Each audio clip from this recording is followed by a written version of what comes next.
Video में आज बात बिहार विधानसभा चुनाव की करेंगे, क्योंकि इस बीच एनडीए में सीट शेयरिंग को लेकर उलझने बढ़ने लगी हैं। जीतन राम मांझी का एक बड़ा ऐलान सामने आया। उन्होंने कहा कि चिराग पासवान के खिलाफ 2 सीटों पर वो प्रत्याशी उतारेंगे और जीतन राम मांझी के इस स्टेटमेंट से एनडीए की उलझन अब बढ़ गई है। हम आपको बताएंगे सब कुछ विस्तार से इस वीडियो में। नमस्कार, आप देख रहे हैं न्यूज़ 18 का डिजिटल प्लेटफॉर्म। मैं हूं आपके साथ श्रुति श्रीवास्तव।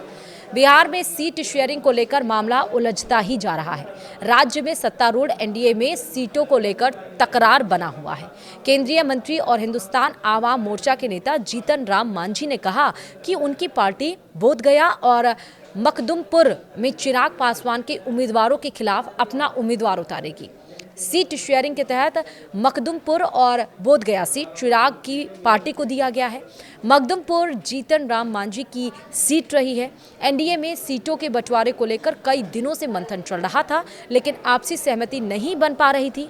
हालांकि मंगलवार 2:30 बजे के करीब भारतीय जनता पार्टी ने अपनी पहली लिस्ट में 72 प्रत्याशियों के नाम का ऐलान कर दिया। पहले कहा जा रहा था कि बीजेपी तारापुर सीट अपनी सहयोगी जनता दल यूनाइटेड के लिए छोड़ देगी, लेकिन आज जब लिस्ट जारी हुई तो तारापुर सीट से बीजेपी ने अपने उप मुख्यमंत्री सम्राट चौधरी को टिकट दे दिया। बीजेपी ने अपनी पहली लिस्ट भले ही जारी कर दी है, लेकिन सहयोगी दलों में सब कुछ सामान्य नहीं दिख रहा है। गठबंधन में सीट शेयरिंग के तहत मखदुमपुर और बोधगया सीट चिराग पासवान की पार्टी को दिया गया है, जबकि मखदुमपुर सीट जीतन राम मांझी की सीट रही है। मांझी की ओर से कहा गया है कि उनकी पार्टी चिराग पासवान के खिलाफ मखदुमपुर और बोधगया सीट पर अपने प्रत्याशी खड़ा करेगी। एनडीए में 29 सीटें चिराग पासवान के पास है, यानी कि लोक जनशक्ति पार्टी रामविलास को दी गई है, जबकि सत्तारूढ़ गठबंधन के दोनों प्रमुख सहयोगी बीजेपी और जनता दल यूनाइटेड ने इस बार 101 सीटों पर चुनाव लड़ने का फैसला किया है। हालांकि यह संख्या 2020 के चुनाव से कुछ कम है। अन्य सीटों गठबंधन के घटक दलों को दी गई है। जो बची हुई 41 सीटें हैं, उसमें से 29 सीटें लोक जनशक्ति पार्टी यानी रामविलास को दी गई है, यानी कि चिराग पासवान वाली पार्टी को, जबकि उपेंद्र कुशवाहा की राष्ट्रीय लोक मोर्चा और पूर्व मुख्यमंत्री तथा वर्तमान में केंद्रीय मंत्री जीतन राम मांझी की हिंदुस्तानी आवाम मोर्चा को 6 सीटें मिली हैं। केंद्रीय मंत्री मांझी ने आज सोशल मीडिया एक्स पर अपने पोस्ट में गठबंधन का साथ देते हुए कहा, माना कि हमें कम सीटें मिली हैं, हमारे कार्यकर्ताओं का मनोबल भी कमजोर हुआ है। कार्यकर्ताओं में घोर असंतोष भी व्याप्त है, जिसकी क्षतिपूर्ति भविष्य में होगी। इसका आश्वासन ही मैं कार्यकर्ताओं को दे पा रहा हूं, लेकिन इसका मतलब ये नहीं कि बिहार को जंगल राज की ओर धकेल दे।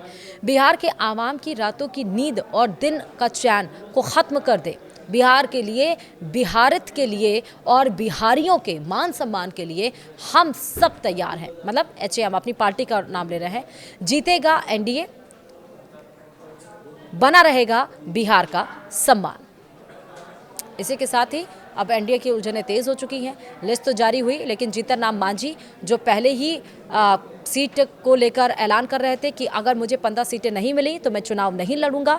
फिर उसके बाद उनको दिल्ली बुलाया गया, बैठक हुई। पहले बीजेपी उन्हें 6 सीटें देने का वादा कर रही थी, और अब जब बीजेपी ने सीट शेयरिंग का फॉर्मूला सामने रखा 243 सीटों के लिए, तो 101 पे बीजेपी, 101 पे एनडीए, 29 पार्टी चिराग पासवान की और 6 जो सीटें हैं, 29 सीटें चिराग पासवान के लिए, और जो 6 सीटें हैं वो गई जीतन राम मांझी के खाते में, और उपेंद्र कुशवाहा के पार्टी के खाते में भी गई 6 सीटें। कुल मिलाकर 243 सीटों का डिस्ट्रीब्यूशन एनडीए ने इस तरह से किया। लेकिन अब जब आज अपनी लिस्ट बीजेपी ने पहली जारी की, उसमें जब ये दोनों सीटें जो हमने आपको बताई, जिसपे जीतन मखदुमपुर और उसकी बात कर रहे हैं हम, तो जहां पर जीतन राम मांझी इस पर कंप्रोमाइज़ करने को बिल्कुल नहीं तैयार है। उन्होंने सीटों को लेकर तो कंप्रोमाइज़ कर लिया, लेकिन इन दोनों सीटों पर वो कंप्रोमाइज़ करने के लिए बिल्कुल भी तैयार नहीं है। देखना होगा कि क्या ये जो उलझन एनडीए में जीतन राम मांझी वर्सेस चिराग पासवान हो गई है, क्या ये सुलझा पाएगी,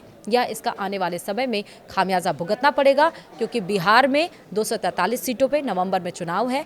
पहले 2 चरणों में ये चुनाव हो रहा है, 6 नवंबर और 11 नवंबर, और 14 नवंबर को मतगणना होगी, जिसमें पता चल पाएगा कि इस बार बिहार विधानसभा की गद्दी पर किसका होगा राज। वीडियो में इतना ही। नमस्कार।